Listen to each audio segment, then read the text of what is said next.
Welcome to another episode of Croc Talk. I'm your host, former NFL and AFL defensive back Eric Crocker, and shortly, my guy Rob Lowder, he'll be joining me. Obviously, Rob, he's a busy guy. He is, between coaching, teaching, he's kind of joining us in between those two things. All right, I'm gonna send this link out now to Twitter so they can kind of get that going. All right. What's up, y'all? So before Rob kind of joins, I'll just kind of fill in, just talk to y'all, answer any questions y'all got. You know what I'm saying? And then once Rob gets in here, we'll just have a full-on discussion about the press conference. Did all y'all watch the press conference? Hopefully I can get on the rock with you. Heck yeah. We just gotta coordinate it. But I have the reason why I hit you up about coming on, Ayla, I got a plan. I got a plan in mind. So I'll be getting with you about that. Drew Brees with Lamar's legs. It's Mac. Yeah. I don't know, man. I don't know. I know my initial reactions, and again, I'll wait until Rob joins to give my initial thoughts, my initial reactions on all that. Kind of tweeted out a thought I had, but I mean, ultimately, we're gonna see. There's a lot to unpack from that. I will say this: Kyle Shanahan definitely isn't too fond of Jimmy Garoppolo. I don't want to say that he hates Jimmy Garoppolo, but I don't want to go that far. I've seen a lot of people be like, "Man, Kyle Shanahan hates Jimmy Garoppolo." I don't want to go that far, but he's definitely done with Jimmy. And when I say done, it's like, bro, it is what it is. You've been hurt 2 out of 3 years. Like, I can't win with you. Can't do it. Won't do it. So, I mean, that's on Jimmy. You got to stay healthy. And I say it's on Jimmy, but I'm not gonna put it all on Jimmy. I'll say this: injuries, there's some kind of bad luck to it, and Jimmy has definitely dealt with a lot of bad luck when it comes to the injuries. But at the end of the day, just like Kyle Shanahan's record, right? Like Kyle Shanahan's record, he's had 3 losing seasons in 4 years. And then it's unfortunate. It's a lot of bad luck with it. Jimmy caused a lot of it, but it kind of is what it is. That's the same thing with Jimmy Garoppolo and his injury, issues that he's had. A lot of his bad luck. I'm pretty sure he done lowered his shoulder on people plenty of times. And then one time he goes to lower his shoulder and his leg just gives out. Like, it wasn't even the hit that caused the torn ACL. It was like however he planted to try to run through a guy. He tore his ACL before he even made contact with the defender. I want to say it was Steve Nelson. So that's a lot of bad luck. And then you see how he got injured against the Jets, and that kind of ruined the season, right? You had the high ankle sprain where somebody just slapped his ankle. Like, how you slap your ankle and have a high ankle sprain? And that kind of really ruined them for the whole year. So there's a lot of bad luck with that with Jimmy Garoppolo. But at the end of the day, it is what it is. 2 out of 3 seasons, he was hurt. And you can't win with that. And you can tell that Kyle Shanahan, he's definitely not, it's like, bro, it is what it is. So I don't think I've seen a lot of people on Twitter saying Kyle Shanahan definitely hates Jimmy G. I won't go that far, but I'm pretty sure he's looking at it like, bro, if you're healthy, I'm better and we're not in this position. Unfortunately, you haven't been healthy and it is what it is. All right. So I'm about to bring on Rob now. Rob just joined. Make sure you guys subscribe. Hit the like button, all that good stuff. Subscribe, Croc Talk TV. Hit that subscribe button. I'm gonna know. I'll be checking all the analytics. All right. Make sure you guys subscribe, hit that button, and make sure you guys hit the like button. I think it helps with all the algorithms and everything. All right. But join me now. I got my guy, Rob Lowder, Robertito. What's up, man? What's up? Hey, can you hear and see me okay? Is everything all right? Yeah, no, you're good. Okay, because I literally just had my iPhone turned sideways and I just set it on my computer and I wasn't sure how the quality was going to be. So now you're good. And I mean, you got nice little baseball swag going on. You got the shades on top of the hat. I see you on top of the bill. Season, it's baseball season. I got. Yeah, baseball is a whole different swag. Hey, listen. I tell people like baseball. I think they might have a coat of field swag. They be out there. They kind of invented the chains. Like on the field, like actually playing with the chains. They'll do the backwards glasses, and like with the hat on, and like what's funny about like Yeah, it's full on. Like it's way more like very specific than football swag. Like I feel like that with football swag, there's a lot of ways to do it, and it'll still look good.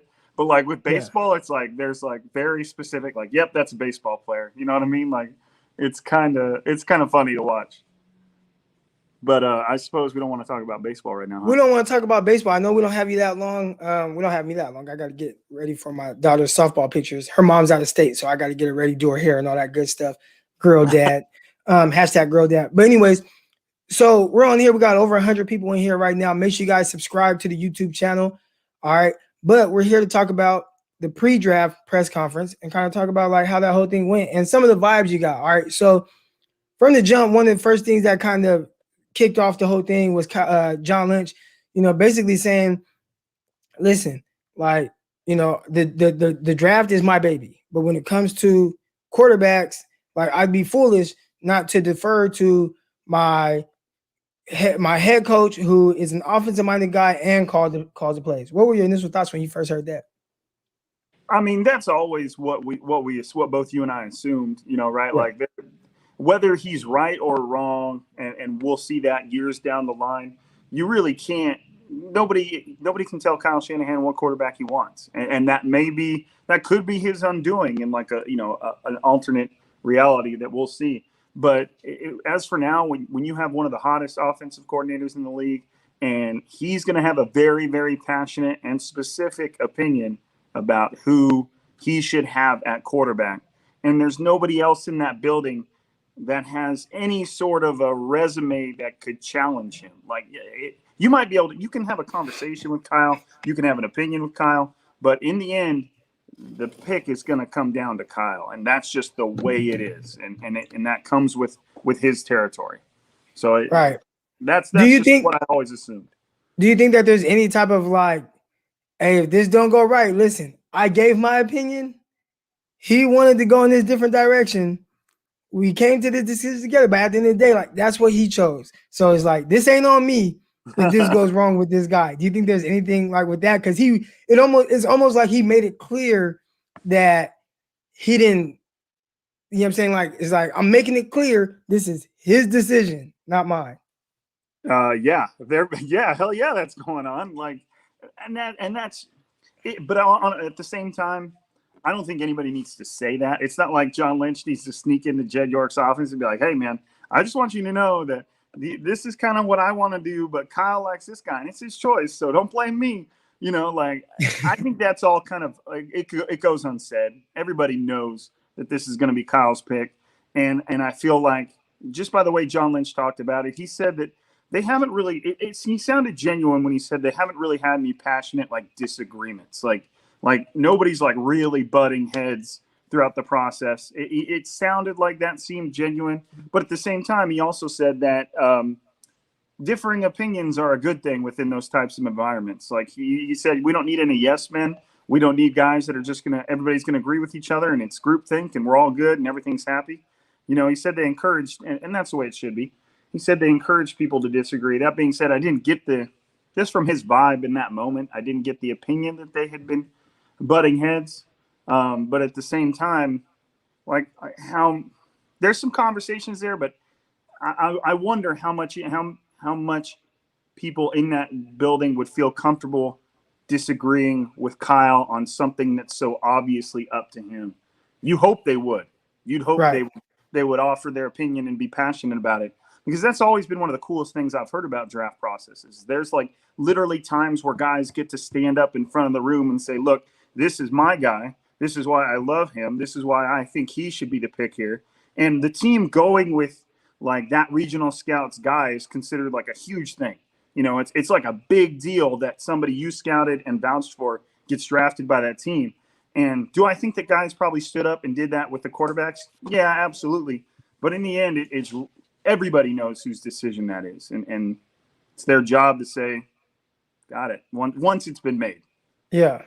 What did you think about like the whole his response to Jimmy Garoppolo and if he'll be on the team come Sunday? And just like, and I know Kyle can be an asshole. Like we know that, and I feel like his vibe the whole time, and I'll kind of get into that, but like he was very much so in like defense mode. Like he was a Oh, he little was. defensive, I Yeah. would say. No, I mean, yeah.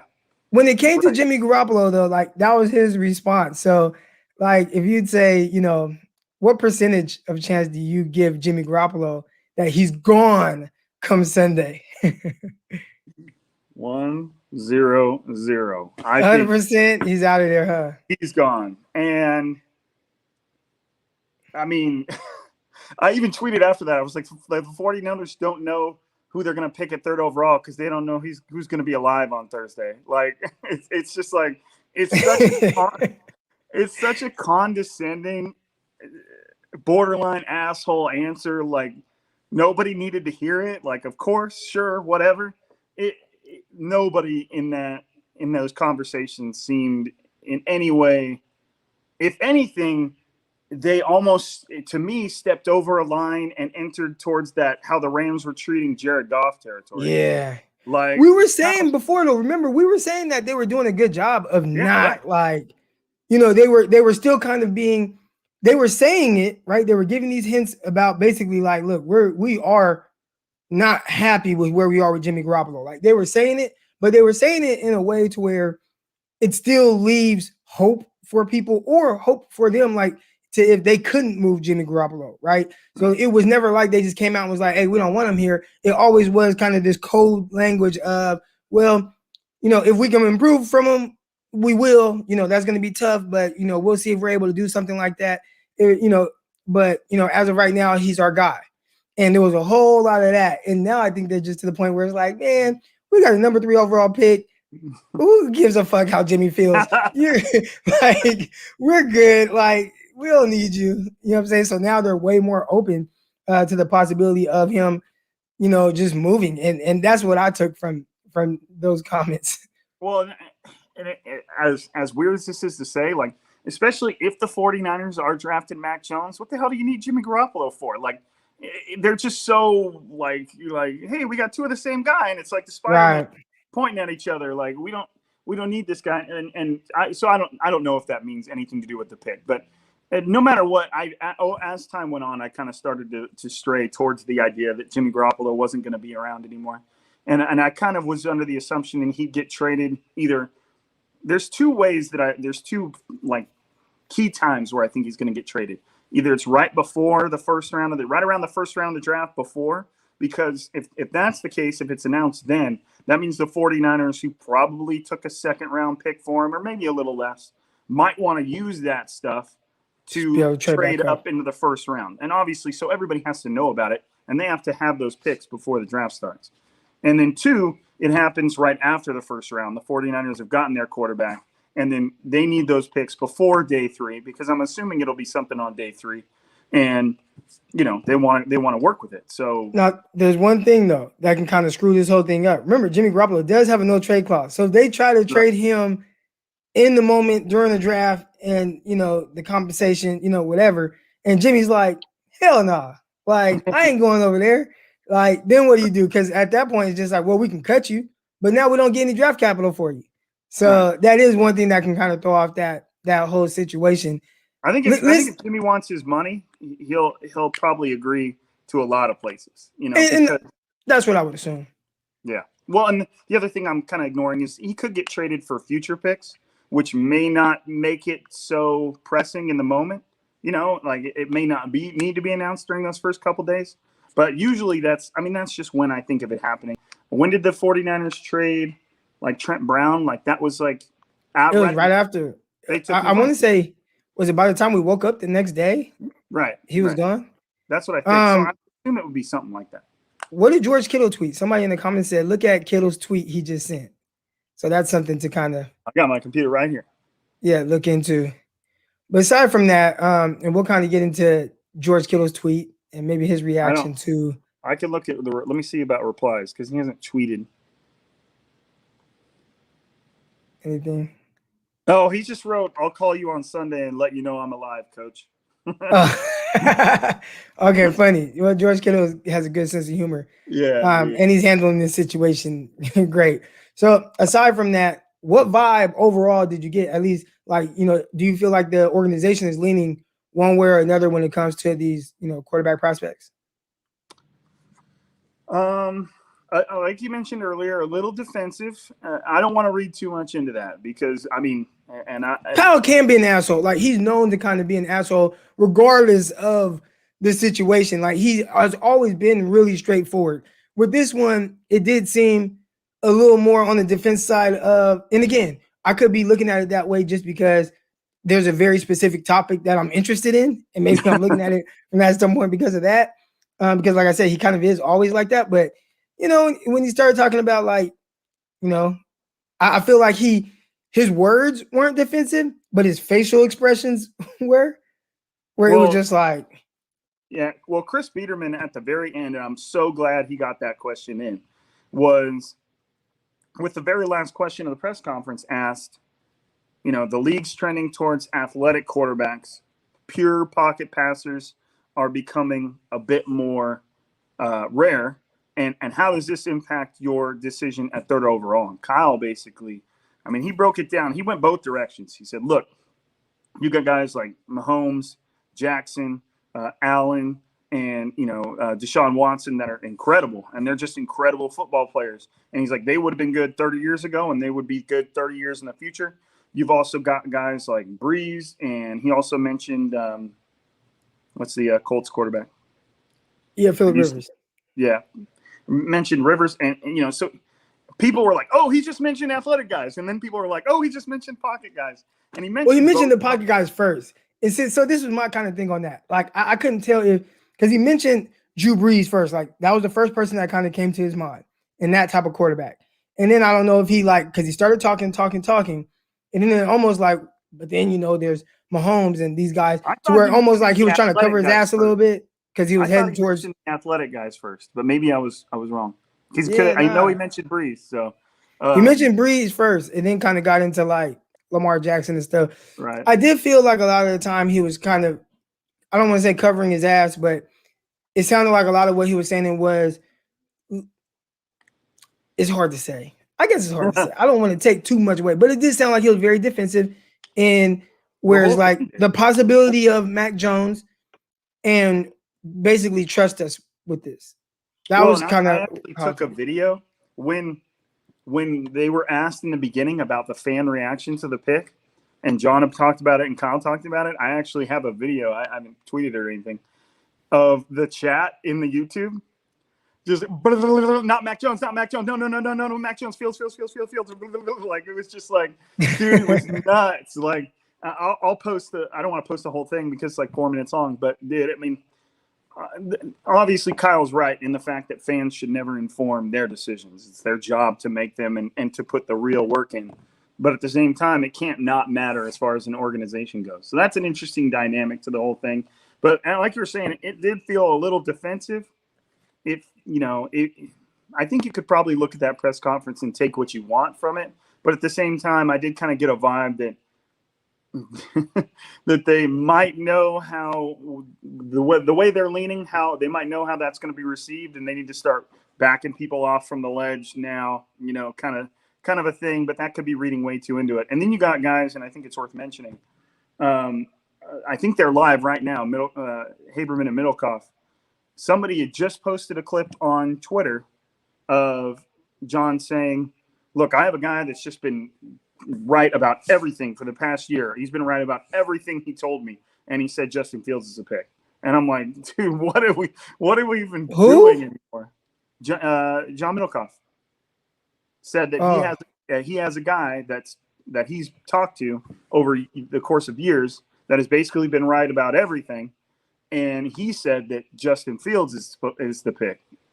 So we've heard everything, man. At this point, it really is just like, I'm going to sit on my thumbs until Thursday, I guess. So what we need to do is right now go to Bet Online or whatever, or MyBookie, and go put some money on Fields, because it was at 1,000. He was at minus 1,000, bro. Right. And then it was like 20 minutes later, it was like minus 700. But it's still put money on it real quick. But you say what? Well, I mean, for it to keep changing like that, yeah, I mean, people I throw a quick 100. Like, here, take my money. Yeah, here, I'll throw a quick 100 just in case. Right. Yep. I saw some people putting like 200. what would I think? And maybe I guess you can say that they're going both ways because say if Justin Fields is the pick and he was kind of being, defensive in the way that he was, I think that would kind of come off as like, look, like we got this. You guys don't have to be up in arms this whole time. We're going to do what's best for the program. We're going to get for the organization. We're going to get the best player. We're going with Justin Fields. Just trust that we know what we're doing. And you guys shut the up. You know what I'm saying? Like that was kind of how he took it. So if Middle Coast guy says he's hearing Justin Fields, remember, I have somebody inside, and they told me Justin Fields. Now they said that they felt like it was Justin Fields, or they have heard that, but they have not. Their source did not hear that from Kyle Shanahan's mouth. So it sounds like a lot of he say, she say that we've been hearing throughout the media and everything like that, right? Nothing is specifically coming from Kyle and John. Everything is coming from somebody that knows somebody that knows somebody that knows somebody, and then is getting reported to everybody. So I don't know how much stock to put into what I heard. How much stock can we put into any of it anymore? Because we've heard all of it. I do think that a lot of what we're hearing too, and again, it's hard, and I know everybody in the comments probably feels the same way as I do.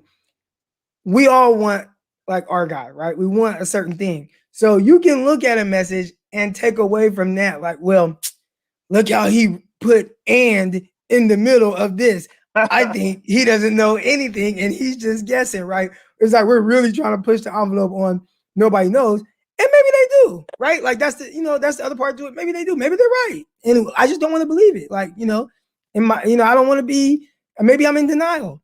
But I guess, when you listen to Kyle and it kind of comes off as if truly nobody knows, and you hear Ian Rappaport in the way that he kind of words things. And then you have the other guy, Fowler. Did you see his report? Fowler.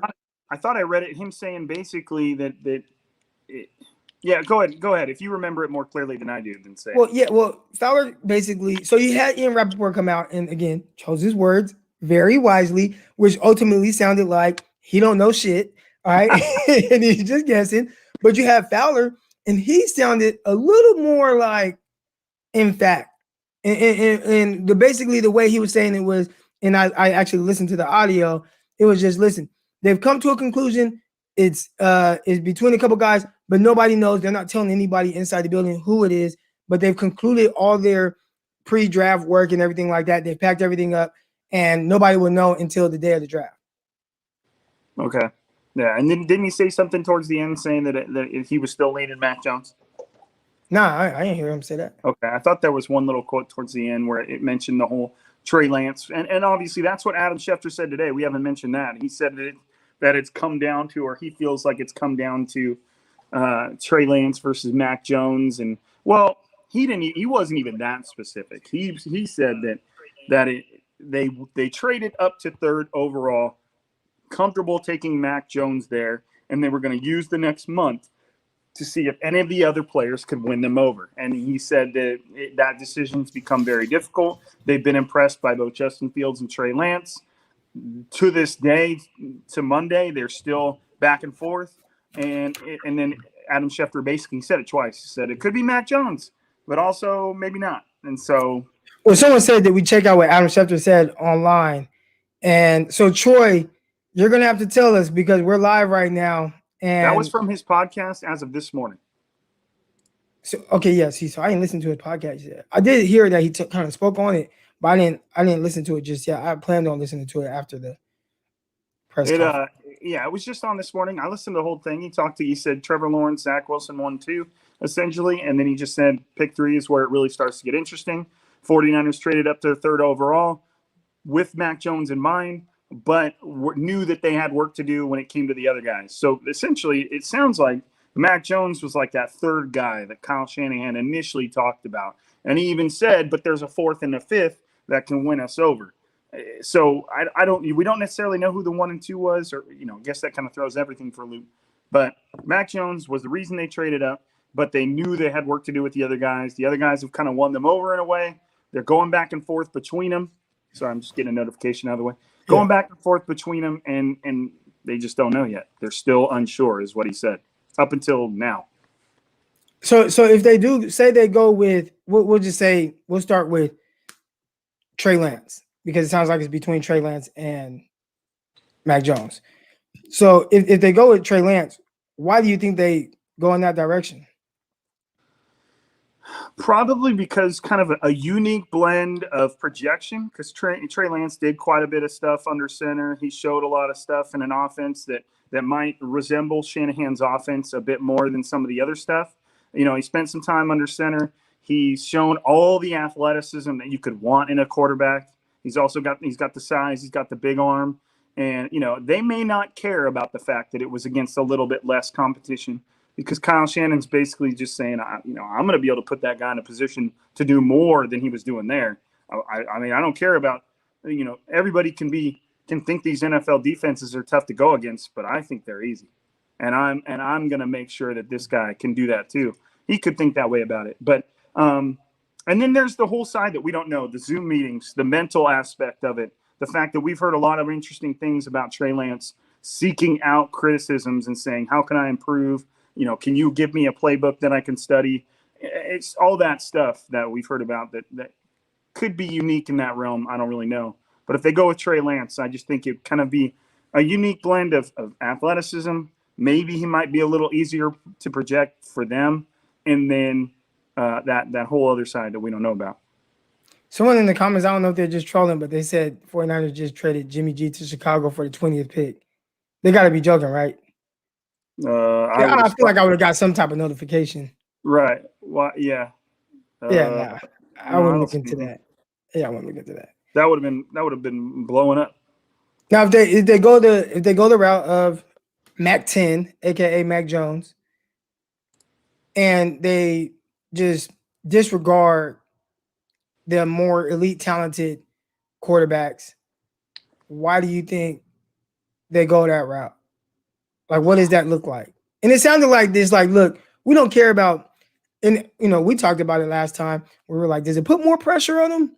Right? Does it put more pressure to win right now? And ultimately, it sounded like he was like, look, regardless of who you take, we don't care. The pressure, whatever. Like, there's going to be pressure on this guy regardless. Like, that just comes with being in the NFL. So, regardless of who it is, the pressure is going to be there. So it sounded like he doesn't care. Then this was the scary part too. He was like, if you were going to be excited for somebody at 12, be excited for them at 3. And I think that goes to a lot of the people that were like, why would you trade up for Mac Jones when you could have got him at 12? And there's a lot of people that's like, well, I would have been more comfortable with him at 12, which me too. And he's basically saying, well, Croc, if you would have been good with him at 12, why aren't you good with him at 3? That's what I heard. Well, I mean, we know the answer to that. It's not that simple. He knows the answer to that. But. Right. We wouldn't be good with him at 3 because when we're at 12, we're assuming players like Justin Fields and Trey Lance are off the board. You can't have them. Now you've got decent value at Mac Jones. Got it. You also didn't. If you pick somebody at 12, you still have your 2 first-round picks for the next 2 years. So right. To be able to build around that guy. Third rounder. Yeah. So, there's a lot. The idea of picking Mac Jones at 12 and keeping your 2 first-round picks and your 3rd-round pick, like that sounds a whole lot more appealing than taking him at 3 and losing all of that. And now you're also adding on picking him over to 2 players that are pretty unanimously considered much more talented than Mac Jones. Right. There might be people that think Mac Jones is just as good, if not better. Chris Sims is one of them. Chris Sims is one of them. Kurt Warner. I know who's not one of them. JT Sullivan. Their opinion. As long as they can back it up, then it is what it is. But if the 49ers pick Mac Jones, I know that was where the question started. If the 49ers pick Mac Jones, it's because Kyle Shanahan doesn't want anything off script. If the play gets blown up because a guy misses his block, he doesn't care. He doesn't want anything off script. He wants a guy that knows his offense better than he feels any other quarterback in this class can learn it. And he wants the ball out in 2.5 seconds. And that's it. Like, know what the defense is showing you. Know where you should be throwing the ball. Drop back, throw it. Don't give me anything else. I don't want it. I don't even want it. You know what I mean? Like, He's so confident in his. He's like, dude, if I wanted to run the ball, I got running backs. Don't go anywhere. Stand there and throw the ball to who you're supposed to throw it to. And we think that the game is played like that anymore. Probably not. But that's why he would draft Mac Jones. Make sure you guys, if you're not already, subscribe to the YouTube channel Croc Talk TV. Make sure you guys hit that subscribe button. Make sure you guys like this video. There's over 200 of y'all in here. I appreciate the love. So, oh man, I had another question. I forgot what it was while you were talking, but it's all really intriguing and trying to see which way they go with this whole thing. Mac Jones. I think you and I have said, a bunch of times that we like him, just not that much, or not over Justin Fields. I think that's my thing. Like, there's no way I would take him over Justin Fields and Trey Lance. You kind of just alluded to the fact that Kyle Shanahan might just, this is just what I want, right? But like, I just watched a video of him talking, and I kind of have like something to compare this to, but Kyle Shanahan, there was this video clip, and if you guys follow John Chapman on Twitter, he put this clip out like yesterday morning, I believe it was. And the clip was basically Kyle Shanahan saying, like, there's different ways to win now. Like, you can win this way. Like, these guys that can do more, if you can grab a guy like that, that's elite talented like that, like you get him. Like, you get that type of guy, and then you change your offense to fit that guy. Like, if you can get one of those elite talented guys, you get him, and then you make your offense fit that player. Kyle Shanahan said this out of his mouth, right? And what I took from it was this. Say you, and I always use women as the example. I don't know why, but say you have a woman, right? And a woman can be dating guys, and it could be the same type of guy. And she keeps getting in trouble with the same type of guy all the time, right? It's like, like it was good at first, and then gosh, I get into this situation with him, and then she goes and dates another person. He's the same exact type of guy. Like, you keep going to the same neighborhood to go date these same type of guys, and you keep getting the same results. So in your head, it's like, man, I just need to get away from this type of guy and go all the way over here, all the way go this way. And then you see a guy who shows you interest, and he's the opposite of what you typically like, but you just can't get into that guy. You know what I'm saying? I'm talking from a woman's perspective, not my perspective, guys. But she just can't get into that guy. She can't. It's just like, it's just not doing it for me. I know I said I need this. I know this is better for me, but I can't get out of my own way. I got to go back to what I know, right? And we've seen one person be able to do that. Sierra, right? Sierra dated Lil Bow Wow, 50 Cent, Future. She was with Future, had a kid with Future. And then she went totally the opposite way and got with Russell Wilson. Russell Wilson is the complete opposite. But look at her now. She's living happily ever after. I just think that it's much harder, though, to jump in and do something totally different than what you really typically like. So Kyle Shanahan can say it all he wants. He can say that he's seen the light and that, damn, these guys that can do all these different things and they have all these elite talent, like, man, like, yes, it's great having that guy. And I see the stress that it puts on our defense. I see the stress that it puts on, like trying to defend it and prepare for it.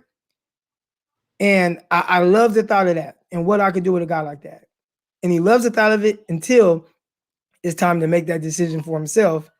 And now he has options. And it's like, I'm staring at these two guys. I'm staring at them. I see them. They're all the stuff I think I want in my head. But I see this other guy, McCorkle Jones. I see him, and he just can't get over not wanting that type of quarterback. And I think he's just kind of in his own way.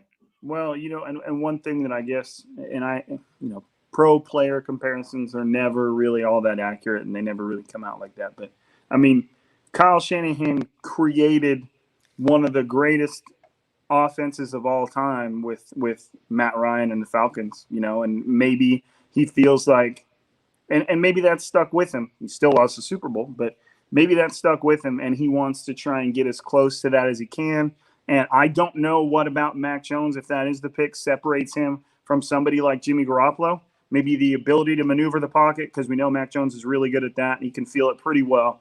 And he's he seems a bit more aggressive to go downfield. But if I had 3 top 15, receivers, I'd be like, hell yeah, man, let's go. But so maybe that's what steers him towards that. Like, dude, like we were dominating with Matt Ryan, and maybe he thinks McCorkle Jones is Matt Ryan. But the thing I was just talking about with one of the coaches earlier is like, even if Mac Jones ends up being just as good as Jimmy Garoppolo, which gets the 49ers to even with what they have now, that would be considered like a draft pick working out, which to me just doesn't move the needle at all. Doesn't. How far? It's like you're better off staying with Garoppolo at that point, which he did say, I like Garoppolo. His issue is he hasn't been able to stay healthy. He's missed 2 out of 3 years. Like, that's why Jimmy's going to be on his way out, and Jimmy knows that. And Jimmy has to stay healthy. So maybe he just wants someone that's like Jimmy but has the ability to stay healthier or be healthier. Well, and yes, I mean, you're hoping Mac Jones, with all his body strength, and you hope he's going to be able to, if he's the pick. I don't know what about his career would tell you that he's going to stay healthy, because he's certainly not running away from any hits. He's also not taking him towards any hits, but yeah. I'll say this. So you see that, and I saw somebody else kind of bring this up about how Mac Jones, here we go right here too. He has the DUI and all those things. I will say this: the DUIs happened when he was young, and I know, like me, I did a whole lot of stupid stuff when I was younger. A lot of stuff that I'm not proud of. I've had different run-ins like with the law, and I'm saying, like, I'm not that same person today that I was when I was 18, 19, 20, 21 years old. So I would say, like, okay, Mac Jones had the incident, with the DUI and everything. I do think that his criticism is much lesser than probably what it would be if it were Justin Fields or Trey Lance that had that issue. But me, as someone that knows I'm not perfect, I don't hold it against anyone that has a mistake at a young age. So I would like to say that part. When it comes to, Justin Fields, that's the part I don't get how he's not at all. Someone said you aren't in the NFL. Hey, listen, I'll tell you this, and maybe this is why I just wasn't in the NFL that long, right?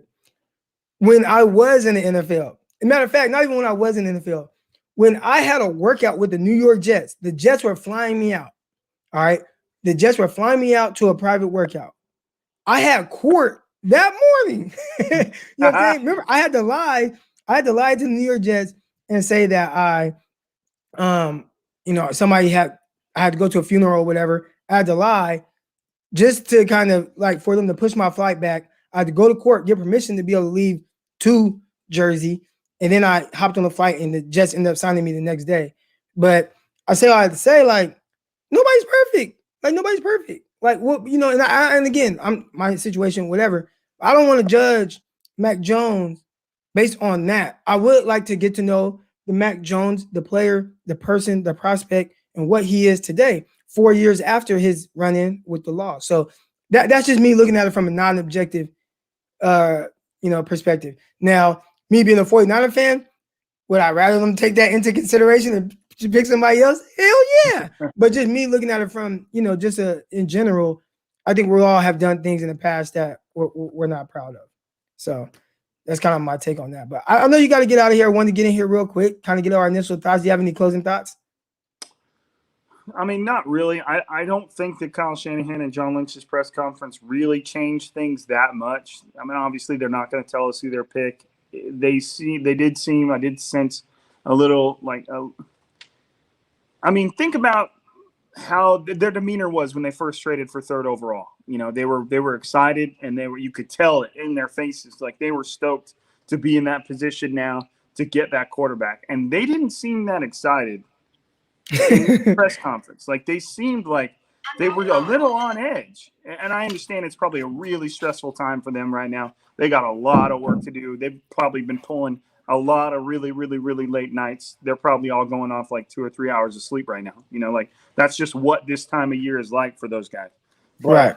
They just, that same excitement wasn't there. They did seem a little defensive. That could be because they've just tired of hearing about it, or it could be because worst case scenario for a lot of you guys listening, they know they're picking Mac Jones. They know it's not received well by a lot of draft Twitter and fans and, people that know a lot more than me about the game. So, they could be in a place where they're like, we think this is the right move, but we know people are going to hate it, but they're not really going to be able to judge us about it for another 2 or 3 years because we'll see. But it had a weird vibe to it. And Kyle Shanahan's last answer, we didn't talk about that much, but that last answer from Kyle Shanahan about the trend of athletic quarterbacks versus pocket ones, he basically just said there are a lot of different ways that you can win in this NFL. A lot of different ways, and you have to identify that within each player.